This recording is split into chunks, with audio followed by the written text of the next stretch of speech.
What's up, everyone? You are watching AHD Toys. I just want to tell you, it's morphin' time.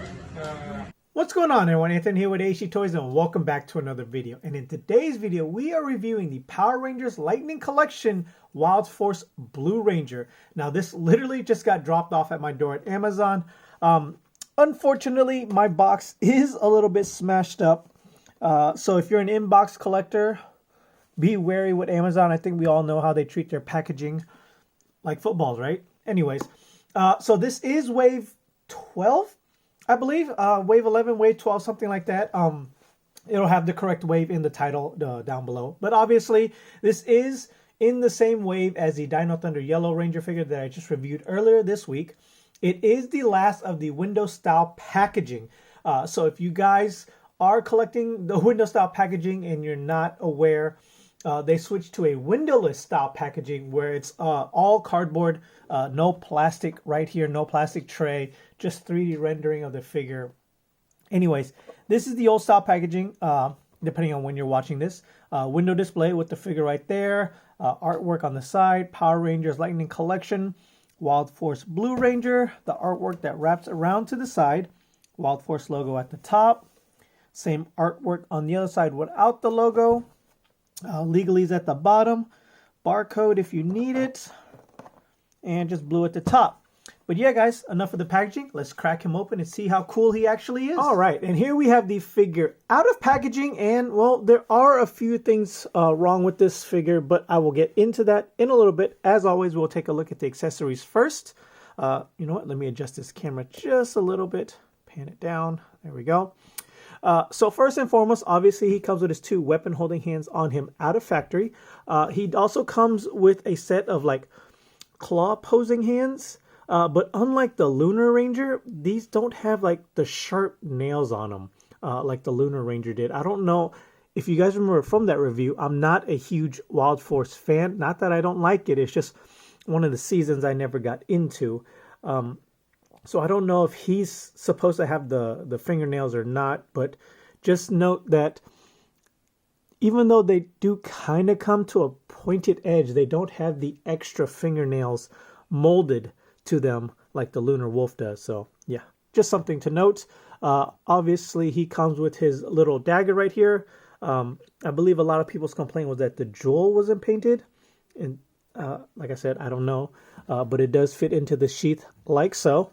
Very nice, a little bit loose. He also comes with his weapons.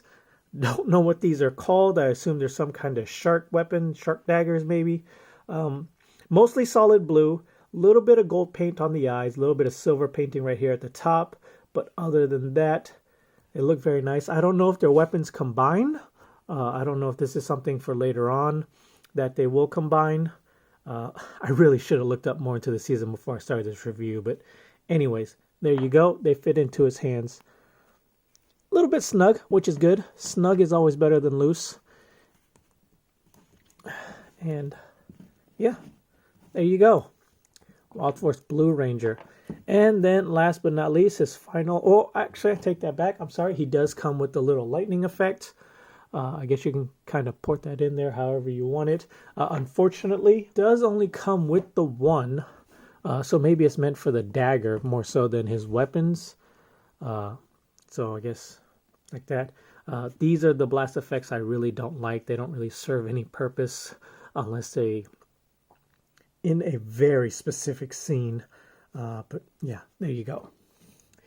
Anyways, now, sorry, last but not least, you have his civilian head sculpt, which, like I said, I don't have any connection to this series at all.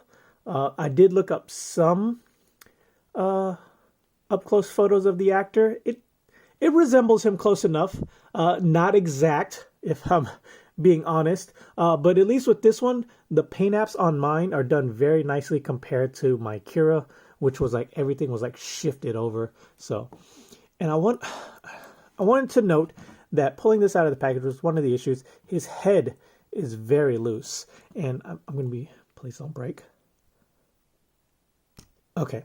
I don't know what's going on with this ball joint, but it's very poorly made. And then the hinge disc on here is basically not even fully on. So I don't expect this head joint to be on for very long if I'm constantly popping on and off the head. So I'm just going to kind of place it on there. And this is how he would look with his civilian head sculpt. So forgive me if I don't push it all the way down. I don't feel like popping it on and off for this review over and over. I did tell Amazon they are sending me a replacement. As of the time of this recording, I still have not gotten notification from BBTS that my order has shipped.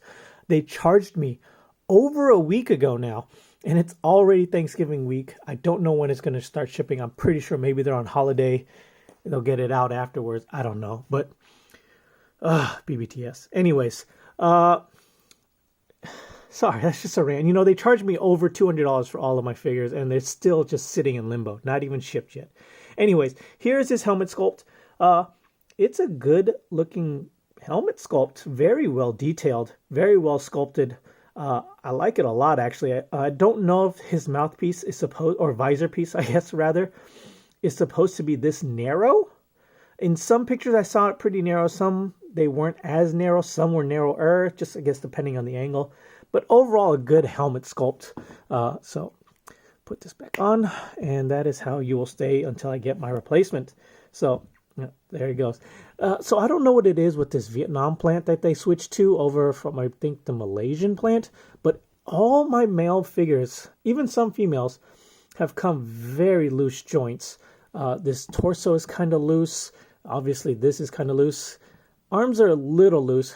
Legs, not as loose as the color swap yellow, but still loose. I don't know if it was they created a new mold when they switched to this plant, or if the Vietnam plant's mold or plastic or whatever. I don't know. Anyways, going into the details, the paint on my helmet sculpt is done okay. A little bit of sloppiness going on right here. Not too bad. You have the correct amount of stripes going down this Ranger. No more Lunar Wolf fiasco. The shark logo right there. Sorry, if you guys remember, my other camera crapped out on me, so the quality of this one may not be up to par until my other one gets replaced. But the shark, the shark logo is stamped on very nicely. The blue they chose is a very nice blue. And yeah, overall, details are pretty bland on this one. Not much in the suit design. Gold cuffs right there. White on the gloves. All colored boots. Yeah, so let's go ahead and move into articulation real quick. Okay, so going into articulation, you have your standard male body mold. He will look up a good amount, down a good amount. I don't know if the side to side is because it's loose or because that's what it is. But anyways, we'll do a full 360. Shoulder joints, a little bit stiff on that, but not too bad. We'll go out about that far. Full 360 at the shoulder blade. Then you got another full 360 at the upper bicep. Double jointed elbows. This one does have the pin, so it's not the newer body mold. We'll do wrist rotations, hinge in and out about that far. Does have shoulder joints, butterflies. We'll go back about that far, forward about that far. Upper diaphragm. We'll rock side to side. Lower ab crunch. Go down about that far. Back an ungodly amount. So since this does not have the drop down hips, it won't do the full splits, but it does do it a fair good amount, so not too bad. Go about that far. Upper thigh swivel, upper thigh swivel. Double jointed knees with the pins. Boot cuff, we'll do full 360. Ankle rockers back, forwards, side to side. Peg holes at the bottom. So your standard articulation, nothing new on this one. Fairly old, fairly out of date. So not too bad. Anyways, let's go ahead and move on to size comparisons. So for some size comparisons, here he is next to the only other Wild Force figure in this entire collection so far, the Lunar Silver, and you have him next to Dino Charge Pink Ranger. So as you can see here, this is what I was talking about with the claw hands. There's a more prominent nail sculpting going on compared to the one he came with. So like I said, I don't know if that's how it's supposed to be or if he's supposed to have claws like that. Please, somebody let me know. Okay, and there he is next to the Toei Marvel Legends Spider-Man and the In Disguise Andros from In Space. All right, and here he is next to a Star Wars Marvel, or not Marvel Legends, a Star Wars Black Series figure, and then the only other figure I have from this wave, Kira, the Dino Thunder yellow figure. So that is how he scales with other figures. Let's go into final thoughts. Okay, so moving into final thoughts, I really dig the design of this figure. It actually makes me want to go back and watch Wild Force as a whole. I don't know anything about it. I don't even know the name of this character. I want to say Max. I don't know why I want to say Max. But anyways, this helmet design is probably one of my favorite helmet designs so far in this line. Really bothers me that this is so loose, so I cannot wait for my replacement to come in just to see how it is. If that one's loose too, then the Vietnam plant has major quality control issues compared to like the previous plants. And that started with the Ninjetti line. And it seems to be carrying over. They don't seem to be stepping up at all. If anything, it's just constantly getting worse. But overall, I think this is a really great figure. It's nice that this is the correct one and there's no variant or running change, whatever you want to call it, that you have to chase down. The boots, all are correct. So, well, yeah, I definitely highly recommend it. I'll leave links down below where you can get yours. And until next time, guys, later.